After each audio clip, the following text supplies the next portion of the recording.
దినవృత్తాంతముల మొదటి గ్రంథము 21వ అధ్యాయం. తరువాత సాతాను ఇశ్రాయేలునకు విరోధముగా లేచి ఇశ్రాయేలీయులను లెక్కించుటకు దావీదును ప్రేరేపింపగా, దావీదు యోవాబునకును జనుల యొక్క అధిపతులకును, మీరు వెళ్లి బెయేర్షెబా మొదలుకొని దాను వరకు ఉండు ఇశ్రాయేలీయులను ఎంచి వారి సంఖ్య నాకు తెలియటకై నా యొద్దకు దాని తీసుకుని రండని ఆజ్ఞ ఇచ్చెను. అందుకు యోవాబు, రాజా, నా ఏలినవాడా, యెహోవా తన జనులను ఇప్పుడున్న వారి కంటే 100 అంతలు ఎక్కువ మందిని చేయునుగాక. వారందరూ నా ఏలినవాని దాసులు కారా? నా ఏలినవానికి ఈ విచారణ ఏలా? ఇది జరగవలసిన హేతువేమి? జరిగిన ఎడల ఇశ్రాయేలీయులకు శిక్ష కలుగును అని మనవి చేసెను. అయినను యోవాబు మాట చెల్లక రాజు మాటయే చెల్లిన గనుక యోవాబు ఇశ్రాయేలు దేశమందంతటా సంచరించి తిరిగి యెరూషలేమునకు వచ్చి జనుల సంఖ్య వెరసి దావీదునకు అప్పగించెను.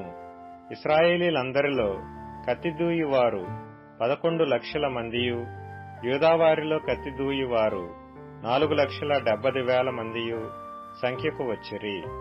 రాజు మాట యోవాబునకు అసహ్యముగా ఉండెను గనుక అతడు లేవి, బెన్యామీను గోత్ర సంబంధులను ఆ సంఖ్యలో చేర్చలేదు.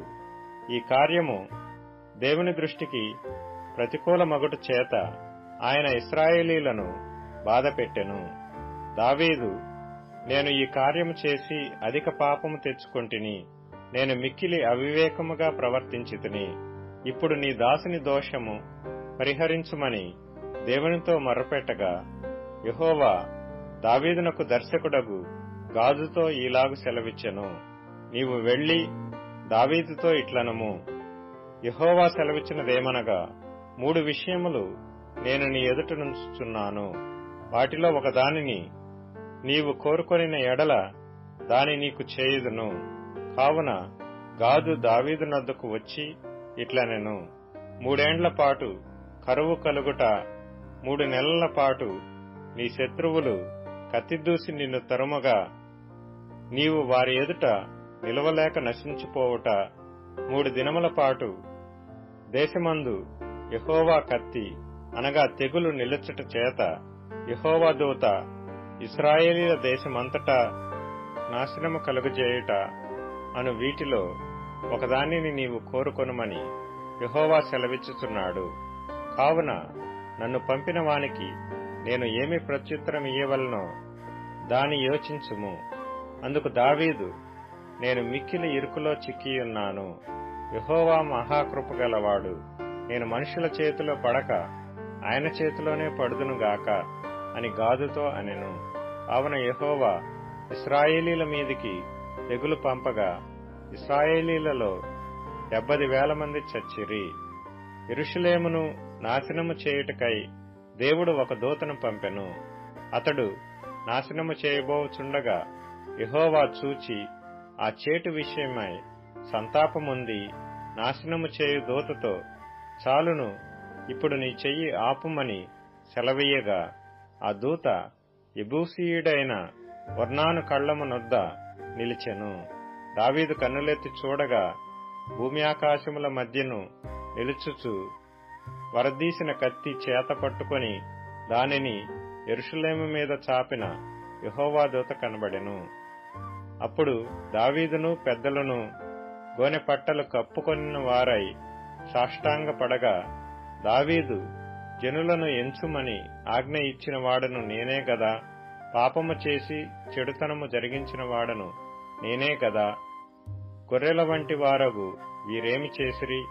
నా దేవుడైన యెహోవా బాధపెట్టు నీ చెయ్యి నీ జనుల మీద నుండకుండా నా మీదను నా తండ్రి ఇంటి వారి మీదను ఉండనిమ్మని దేవునితో మనవి చేసెను. యెబూసీయుడైన ఒర్నాను కళ్ళమునందు యెహోవాకు ఒక బలిపీఠము కట్టించుటకై దావీదు అచ్చటికి వెళ్లవలనని దావీదునకు ఆజ్ఞ నిమ్మని యెహోవా దూత గాదునకు సెలవీయగా, యెహోవా నామమున గాదు పలికిన మాట ప్రకారము దావీదు వెళ్ళెను.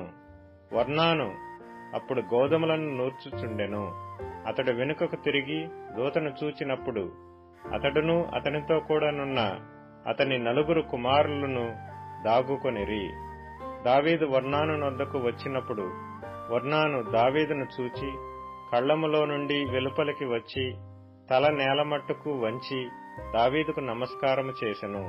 ఈ తెగులు జనులను విడిచిపోవునట్లుగా ఈ కళ్ళపు ప్రదేశమందు నేను యెహోవాకు ఒక బలిపీఠమును కట్టించుటకై దాని నాకు తగిన క్రయమునకిమ్మని దావీదు ఒర్నానుతో అనగా, ఒర్నాను, రాజైన నా ఏలినవాడు దాని తీసుకొని తన దృష్టికి అనుకూలమైనట్టు చేయునుగాక. ఇదిగో, దహన బలులకు ఎద్దులు, కట్టెలకై నురిపిడి సామాగ్రి, నైవేద్యమునకు గోధుమ పిండి, ఇది ఎంతయూ నేనిచ్చెదనని దావీదుతో అనెను.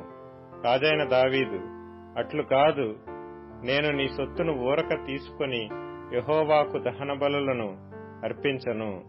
న్యాయమైన క్రయధనమిచ్చి దాని తీసుకొందునని ఒర్నానుతో చెప్పి ఆ భూమికి 600 తులముల బంగారమును అతనికిచ్చెను.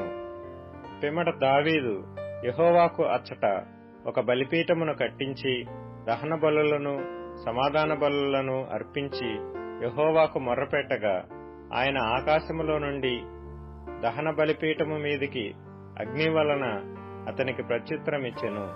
యెహోవా దూతకు ఆజ్ఞాపింపగా అతడు తన కత్తిని మరలా వరలో వేసెను. యెబూసీయుడైన ఒర్నాను కళ్లమందు యెహోవా తనకు ప్రత్యుత్తరమిచ్చెనని దావీదు తెలుసుకొని అచ్చటనే బలి అర్పించెను. మోషే అరణ్యమందు చేయించిన యెహోవా నివాసపు గుడారమును, దహన బలిపీఠమును ఆ కాలమందు గిబియోనులోని ఉన్నత స్థలమందుండెను. దావీదు యెహోవా దూత పట్టుకొనిన కత్తికి భయపడిన వాడై దేవుని యొద్ద విచారించుటకు ఆ స్థలమునకు వెళ్లలేకుండెను.